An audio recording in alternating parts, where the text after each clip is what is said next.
स्वागत है आप सभी का हम सबके YouTube channel learning with Sumit में। इस चैनल पे हम लोग फ्लूइड मैकेनिक्स के कुछ टॉपिक पढ़ रहे हैं और यहाँ पे जो फ्लूइड मैकेनिक्स का टॉपिक कवर कर रहे हैं ये basically fundamental of mechanical engineering जो कि बीटेक फर्स्ट ईयर का एक सब्जेक्ट है, उसी के सिलेबस को कवर कर रहे हैं। उसी के सिलेबस में यूनिट 4 में कुछ फ्लूइड मैकेनिक्स के पार्ट है, तो यही टॉपिक अभी हम लोग कवर कर रहे हैं। प्रीवियस लेक्चर में आप लोगों ने देखा था कि हम लोग रेसिप्रोकेटिंग पंप की बात किए थे। अगर आपने वो वीडियो नहीं देखा है तो एक बार रेसिप्रोकेटिंग पंप का वो वीडियो जरूर देख लीजिएगा। उसके पहले हमने आपको सेंट्रीफ्यूगल पंप के बारे में बताया है, सेंट्रीफ्यूगल पंप को भी देखिए। इसके साथ साथ टरबाइन के बारे में भी आपको मैंने बताया है, जिसमें एक इम्पल्स टरबाइन जिसको पेल्टन व्हील टरबाइन कहते हैं और एक रिएक्शन टरबाइन जिसमें फ्रांसिस टरबाइन के बारे में आपको बताया है। तो ये कुछ इंपॉर्टेंट टॉपिक्स है जो आपके सेमेस्टर एग्जाम के पॉइंट ऑफ व्यू से बहुत इंपॉर्टेंट होते हैं, हमेशा पूछे जाते हैं। कोई ना कोई क्वेश्चन यहाँ से जरूर बनता है। एक क्वेश्चन हाइड्रोलिक लिफ्ट से बनता है। कुछ लाइनें यहाँ पे पहले से मैंने ड्रॉ कर रखी है, इनकी हेल्प लेंगे अभी आपको समझाने के लिए, तो आपका समय कम लगे वीडियो में, इसलिए कुछ लाइनों को पहले से बना रखा है। तो टॉपिक जो है आज का ये हाइड्रोलिक लिफ्ट है। टॉपिक का नाम है हाइड्रोलिक लिफ्ट। तो इस टॉपिक को शुरू करने से पहले आपको ये पता होना चाहिए कि लिफ्ट क्या होता है। और जैसा मैं पहले आपसे कहता आया हूं कि जब भी आप वीडियो को देखिए आप अपने पास एक रजिस्टर रखिए और एक पेन रखिए, जिससे अगर कुछ आपको इम्पोर्टेंट लगता है तो उसे नोट जरूर करिए, क्योंकि जब आप नोट करोगे तो हमेशा आपके काम आएगा वो, और बार बार आपको वीडियो देखने की जरूरत नहीं पड़ेगी। वीडियो देखने में कभी भी जल्दबाजी मत करिए। कोई भी टॉपिक अगर आप वीडियो देख रहे हो तो एक बार उसे बहुत अच्छे से देखिए, एक एक शब्द को पकड़िए, समझिए, और जब पूरा आप वीडियो देख लेंगे तो दोबारा आपको देखने की जरूरत नहीं पड़ेगी। लेकिन हाँ, जब भी जो टॉपिक आप पढ़िए उसको डिटेल में पढ़िए, शॉर्टकट से कोई फायदा नहीं होता है। तो हम लोग जब लिफ्ट की बात करेंगे तो हमें लिफ्ट के बारे में कुछ आइडिया होना चाहिए। देखिए, लिफ्ट बेसिकली एक पावरफुल मशीन है। लिफ्ट क्या है? एक पावरफुल मशीन है जो किसी वेट को लिफ्ट करने के काम आती है। हमें अगर कोई वेट लिफ्ट करना है तो उसके लिए हम लिफ्ट को यूज करते हैं। किसी मशीन को लिफ्ट करना है तो वहां भी हम हाइड्रोलिक लिफ्ट को यूज कर लेते हैं। या आप सर्विस सेंटर्स में देखते हैं, बस या ट्रक को लिफ्ट करना होता है, कार को लिफ्ट करना होता है, तो वहां भी आपको हाइड्रोलिक लिफ्ट देखने के लिए मिल जाती है। इसके साथ साथ क्रेन, ट्रैक्टर, डंपर होती है ना, ट्रैक्टर की ट्रॉली देखिए, वहां भी हाइड्रोलिक लिफ्ट आपको देखने को मिलती है। और हाइड्रोलिक का तो यूज आप ब्रेक्स में भी देखते हैं। तो इसके बहुत सारे एप्लीकेशंस हैं, तो इसी के बारे में हम लोग बात करेंगे। लेकिन सबसे ज्यादा इंपॉर्टेंट ये है, हमें ये जानना जरूरी है कि हाइड्रोलिक लिफ्ट किस प्रिंसिपल पे बेस्ड है। तो आपको बता देते हैं, हाइड्रोलिक लिफ्ट जो है ये बेस्ड है, it is based on hydraulic lift, it is based on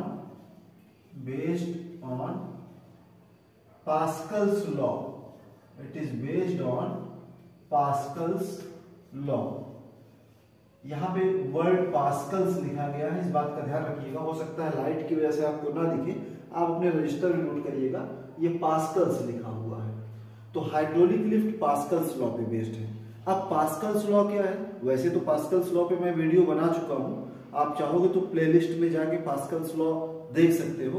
लेकिन एक बार फिर से मैं आपको बता दे रहा हूं, पास्कल ने हमें ये बताया था कि अगर कोई स्टैटिक फ्लूइड है, स्टैटिक फ्लूइड का मतलब ये होता है फ्लूइड अगर आपका स्थिर अवस्था में है, मोशन में नहीं है, वो स्टैटिक फ्लूइड है, तो उसके किसी भी पॉइंट पे अगर हम प्रेशर में कुछ चेंज करते हैं तो वो change in pressure equally distribute हो जाता है फ्लूइड के सभी पार्टिकल्स पे।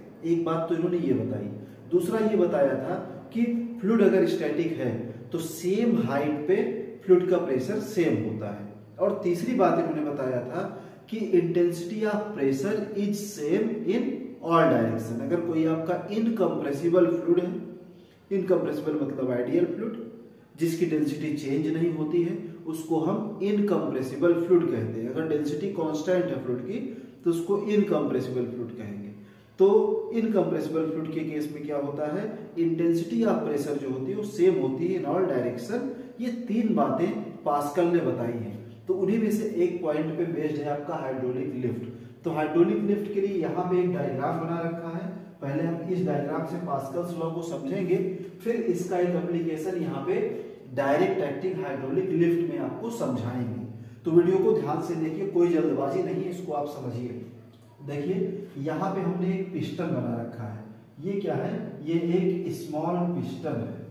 ये एक स्मॉल पिस्टन है। स्मॉल पिस्टन मतलब छोटा पिस्टन है। अगर इससे हम कंपेयर करें, ये पिस्टन लार्जर है। ये लार्जर पिस्टन है। लार्जर पिस्टन है। तो यहाँ पे दो पिस्टन आपको देखने के लिए मिल रहे हैं। अब करना क्या है, इसके अंदर हमें फ्लूइड फिल कर देना है। इसके अंदर हमें क्या करना है, इसके अंदर हमें कुछ फ्लूइड फिल कर देना है। और ध्यान रखना है ये फ्लूइड हमारा कैसा होना चाहिए, ये आइडियल फ्लूइड मतलब इनकम्प्रेसिबल फ्लूइड होना चाहिए। इनकम्प्रेसिबल फ्लूइड का मतलब ये है कि इनकी डेंसिटी कांस्टेंट होनी चाहिए। अब हमें क्या करना है, सपोज हमें यहाँ पे इस बड़े वाले पिस्टन पे कोई लोड, कोई वेट, कोई कार, कोई ट्रक, कुछ भी, कोई भी हैवी वेट हमें लिफ्ट करना है। यहाँ पे हमें कोई भी हैवी वेट को लिफ्ट करना है इस पिस्टन पे। ठीक, हमेशा जहां पे हमें हैवी वेट को लिफ्ट करना है वहां पे पिस्टन हमको लार्जर रखना है। ऐसा क्यों, अभी बताते हैं।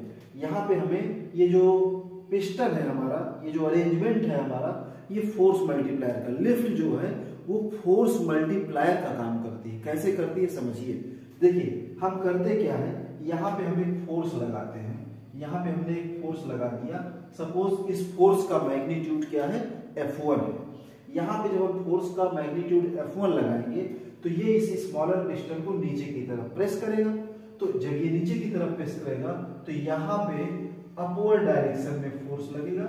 हम मान लेते हैं ये फोर्स कितना होगा, F2 फोर्स होगा। अब हमें यही देखना है कि जब हम F1 फोर्स लगा रहे हैं तो उससे जो हमें F2 मिल रहा है वो कम मिल रहा है या ज्यादा मिल रहा है। सबसे ज्यादा इंपॉर्टेंट यही है। यही से हमें समझ में आ जाता है कि पास्कल्स लॉ का यूज करके कैसे हम लोग हैवी वेट्स को लिफ्ट कर लेते हैं।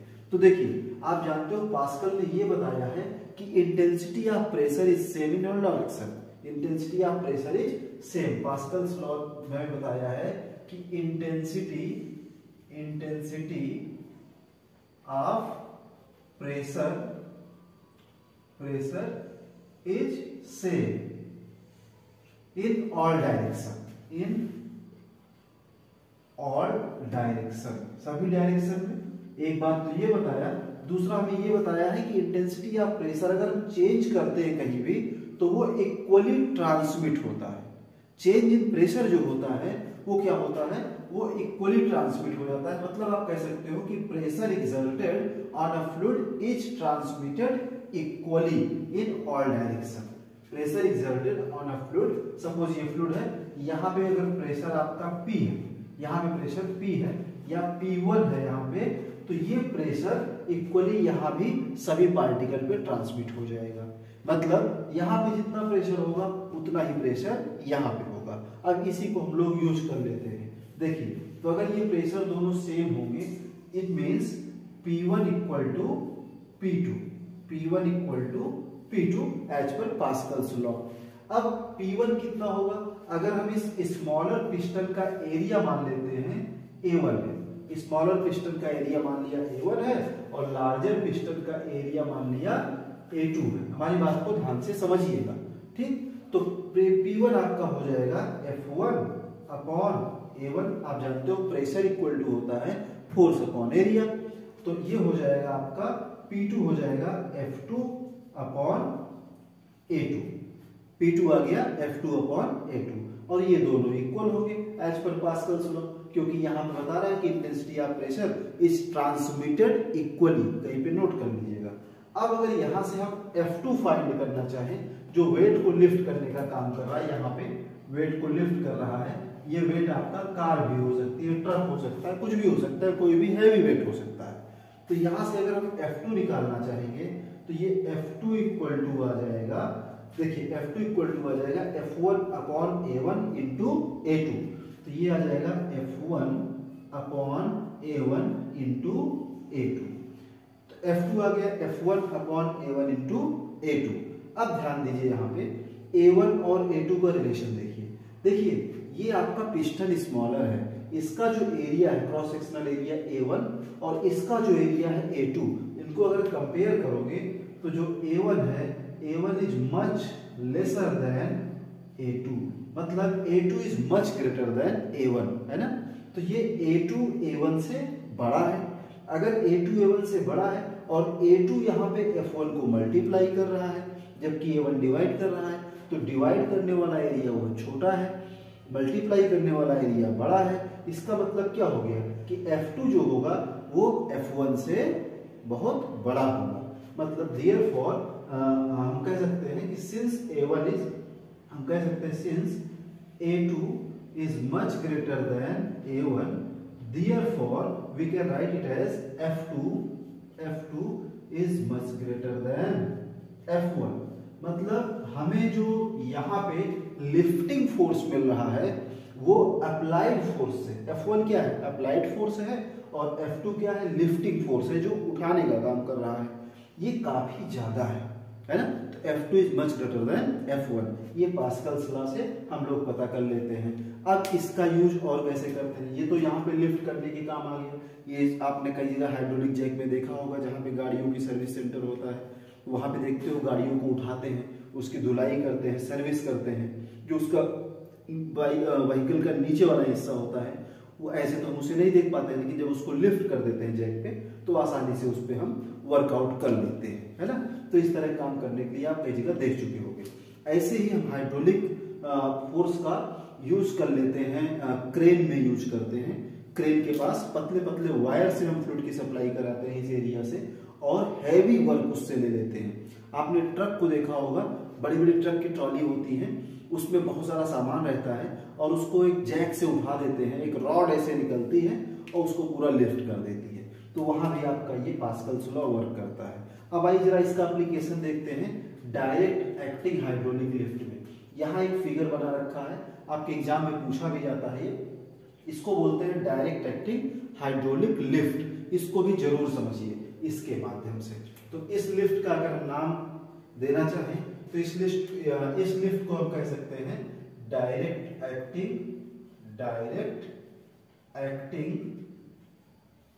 Hydraulic lift. देखिए हाइड्रोलिक लिफ्ट वहां यूज करेंगे जहां हम फ्लूइड यूज करते हैं, जहां पे फ्लूइड यूज होगा वहां टर्म हाइड्रोलिक आता है, ठीक है। अगर फ्लूइड नहीं यूज करेंगे तो हाइड्रोलिक लिफ्ट उसे नहीं कहेंगे। अब इसमें क्या होता है, देखिए इसके कुछ मेजर कंपोनेंट्स होते हैं जो यहाँ पे आपको देखने के लिए नहीं मिल रहे हैं। जैसे एक कंपोनेंट इसमें यूज होता है पंप, एक मेजर कंपोनेंट यूज होता है पंप। अगर आपको दिखाई ना दे रहा हो, क्योंकि कैमरा सामने है, मुझे खुद नहीं पता है कि आपको दिख रहा है कि नहीं दिख रहा है। अगर नहीं दिख रहा है तो आप कहीं पे नोट कर लीजिएगा नोट्स में कि इसमें एक कंपोनेंट क्या यूज होता है, पंप यूज होता है। एक दूसरा इंपॉर्टेंट कंपोनेंट इसमें यूज होता है एक्यूमुलेटर। इसके बारे में आगे वीडियो में हम बात करेंगे, आगे हम वीडियो बनाएंगे हाइड्रोलिक एक्यूमुलेटर पे, तो वहां इसके बारे में बात करेंगे। और तीसरा एक इसमें सिलेंडर होता है इंपॉर्टेंट कंपोनेंट, एक कंपोनेंट होता है सिलेंडर। और चौथा मोस्ट इंपॉर्टेंट कंपोनेंट होता है कंट्रोल वॉल्व।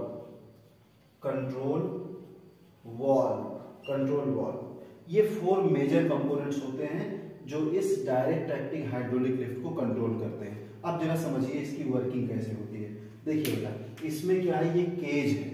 केज कुछ भी नहीं है, केज वो स्पेस होता है जहां पे हम किसी सामान को रख के उसे एक फ्लोर से दूसरे फ्लोर पे ले जाते हैं, मल्टी स्टोरी बिल्डिंग, या किसी पैसेंजर को एक फ्लोर से, ग्राउंड फ्लोर से फर्स्ट फ्लोर, फर्स्ट से सेकंड फ्लोर, सेकंड से थर्ड फ्लोर, किसी भी मल्टी स्टोरी बिल्डिंग में अगर एक फ्लोर से दूसरे फ्लोर पे जाना है तो उसमें हम इसी केज में उस सामान को रख सकते हैं या पैसेंजर्स को। तो पैसेंजर्स आर गुड्स और कैरीड इन दिस केज, तो ये केज होता है।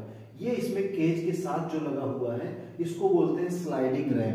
ये क्या है, स्लाइडिंग रैम और केज डायरेक्ट एक्टिंग जो हाइड्रोलिक लिफ्ट होती है इसमें स्लाइडिंग रैम और केज आपस में कनेक्टेड होते हैं।